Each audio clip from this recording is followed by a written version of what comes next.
Hello! Magandang araw sa inyong lahat. Ngayon naman, tuturuan ko kayo kung paano gumuhit ng isang card. Kaya tara, samahan niyo ako. Sa unang bahagi ng ating pagguhit, magsisimula tayo sa pagguhit ng isang rectangle. Ito ang unang baraha na magiging nasa ibabaw ng iba. Siguraduhing pantay ang mga gilid nito. Pwede kayong gumamit ng ruler kung kinakailangan para masiguradong diretso ang mga linya.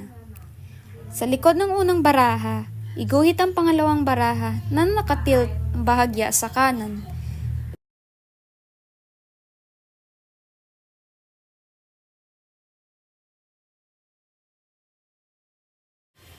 Pagkatapos, gumuhit ng pangatlong baraha na nasa likod pa ng pangalawa at nakatilt sa kaliwa. Tandaan na hindi kailangan buong baraha ang makikita. Ang kalahati o higit lang ng mga gilid ang nakalabas mula sa ilalim ng unang baraha.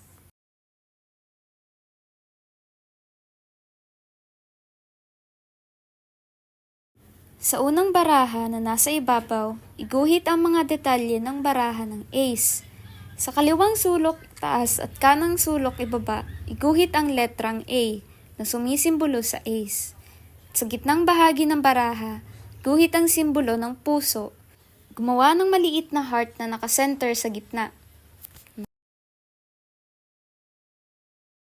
Gawin din ito sa pangatlo at sa pangalawang baraha. Lagyan din ng letrang A at sa gitna naman gumuhit ng mga simbolong tulad ng spade at club.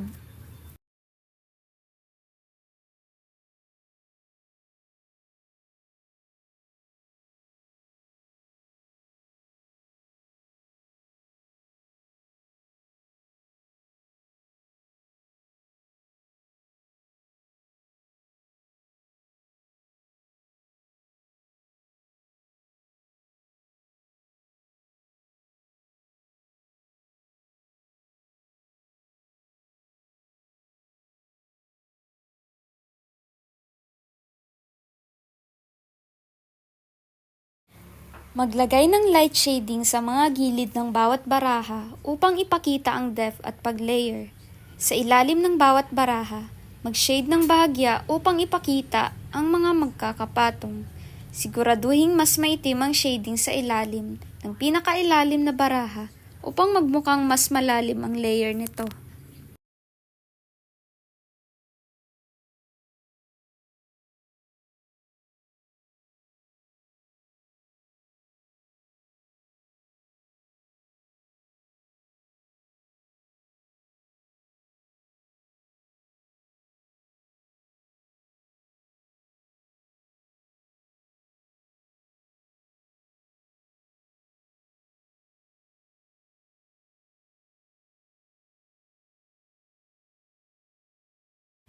At sa ilalim ng pinakababang baraha, magdagdag ng shadow upang bigyan ito ng 3D effect.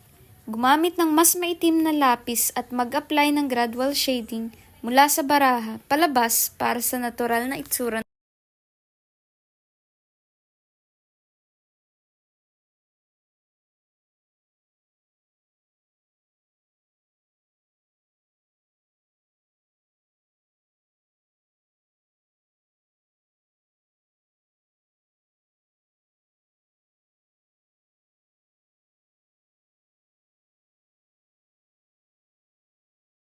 At ayan, ito na ang simpleng hakbang para makapagguhit ka ng tatlong baraha tulad ng nasa larawan.